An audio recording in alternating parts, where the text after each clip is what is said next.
Mayong adlaw mga bata, ug mga bata kaniadto, ug mga bata ug huna-huna. Oras na pod sa ato ang sugilanon. Ug karon atong sugilanon special kini kay ato kining ipahinungod sa atong mga magtutudlo. Ako day si Sir Glenn, ang inyong maestro sa sugilanong Binasaya. Ako nang hinaot nga ikaw andam na aron bataw ug tin-aw ang imong pagpaminaw. So atong uluhan karon mga bata, iuluhan kinig si Mrs. Thompson. Sa kinikan nindot kay nga sugilanon mahitungod sa usa ka magtutudlo. Okay? Andam na ba ka? Sige, sugod na ta. Samtang sa iyang pagtindog sa atubangan sa iyang grade 5 nga klase sa una nga adlaw, iyahang gisultihan ang iyang mga estudyante sa dili tinuod. Sama sa ubang mga magtutudlo, iyang gitan-aw ang iyang mga estudyante o gisultihan nga iyang gihugma silang tanan. Pero imposible kana kay sa atubangan sa iyang klase adunay usa ka bata nga dili kayo deserve nga higugmaon. Ngano kaha ngod kay kini bulingit, maluyahon og pangit og panamit. Si Mrs. Thompson nakabantay na ni Tidi sa una pa lang nga tuig nga dili kayo ganahan makigdula ang iyang mga classmates. Unya ang iyang mga silina bulingon ug walay ligo. Makita gyud nga si Tidi walay atiman. Niabot sa punto nga sayon-sayonon ra ni Ma'am Thompson ug marka og X or F ang mga papel ug mga output ni Tidi. Sa eskwelahan diin nagtudlo si Mrs. Thompson, gi-required sila nga reviewon una nila ang mga past record sa ilang mga estudyante. Og sa iyang pag-review, siyempre gipaulahi gyud niya si Tidi. Og sa dihang niabot na gyud sa na record ni Tidi wa na gyud siya mahimo, iha kining gi-review. Og tingala siya maayo, namangha siya nga sulat og giingon sa iyang grade 1 teacher ni Tidi. Iyang nabasa dito nga si Tidi usa ka bata nga bright ug malipayon. Iyang trabaho limpyo ug naa siya maayo nga pamatasan.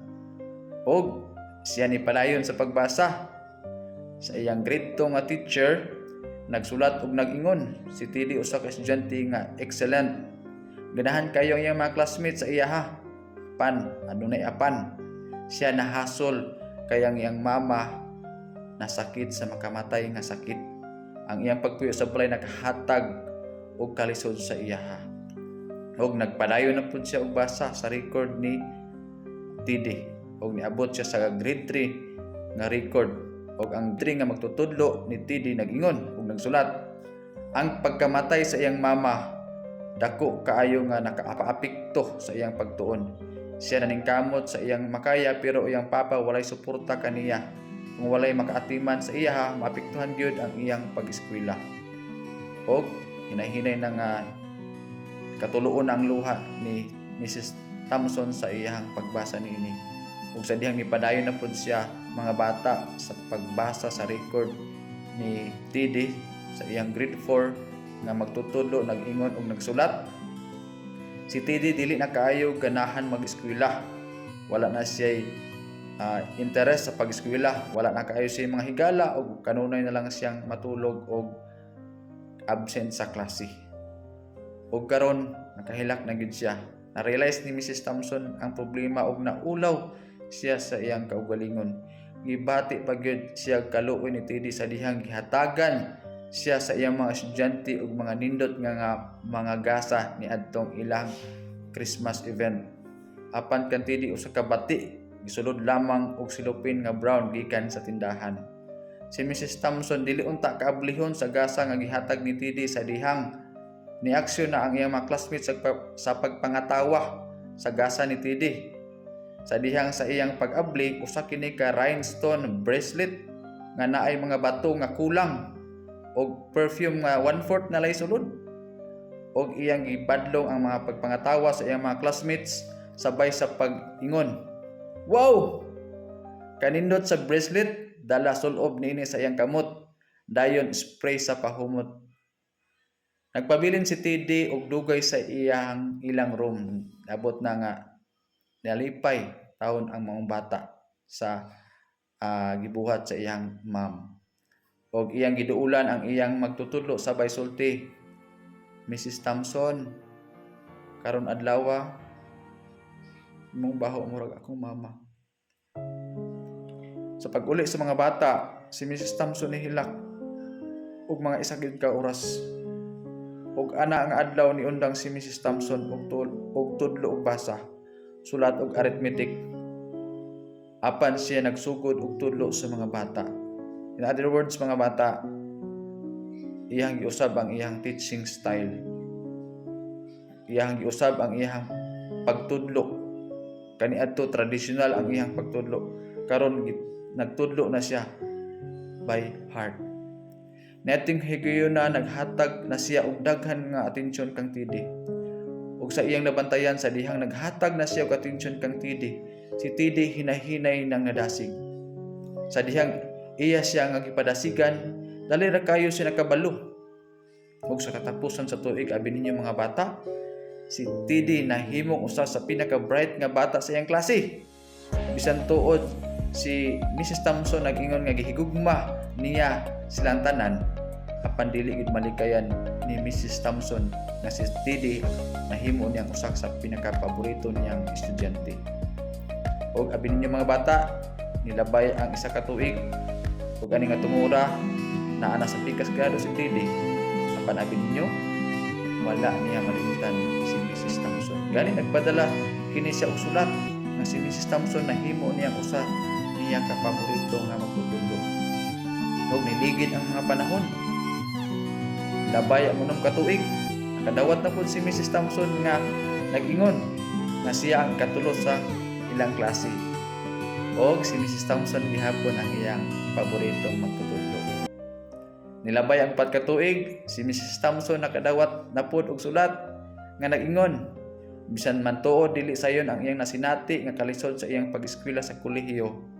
Ug dili madugay siya mo graduate na nga adunay pinakataas nga dungog nga nadawat sa ilang tulonghaan, apan gisiguro ni Tidi nga si Mrs. Thompson gihapon ang iyang paboritong magtutudlo.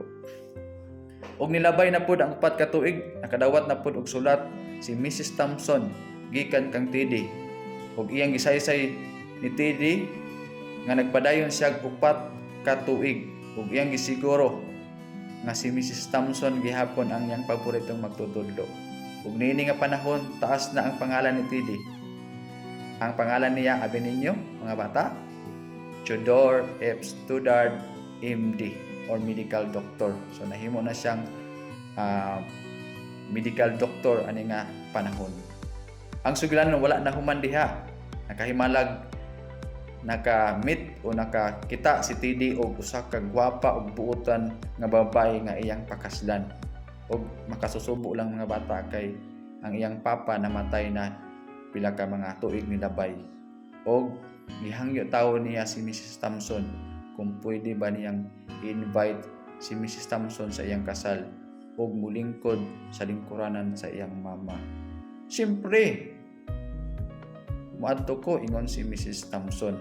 Sa kasal ni Dr. Theodore, sabi ninyo mga bata, gisuot ni Mrs. Thompson ang rhinestone bracelet nga gihatag ni Tidi og gigamit ni Mrs. Thompson ang pahumot nga gihatag ni Tidi nga mahimduman ni Tidi nga ang pahumot kadto humot o baho sa iyang mama.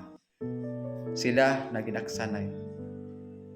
Og si Dr. Stoddard naghunghong sa dunggan ni Mrs. Thompson og niingon, "Salamat Mrs. Thompson sa pagsalikan ako. Salamat nga gipabati nimo sa ako nga importante ko ug nga makahimo ko kalahian." Si Mrs. Thompson niingon, uban sa tulo sa iyang mga luha, "Nasayop ka Tidi. Ikaw nagtudlo ka nako nga makahimo og kalahian. Dili ko kabalo matudlo hangtod nga niabot ka." Salamat mga bata ang pagpaminaw ug dito natapos ang atong sugilanon. Ug sa sunod na pod nga episode, hinaut nga kita magkita-kita. Bye.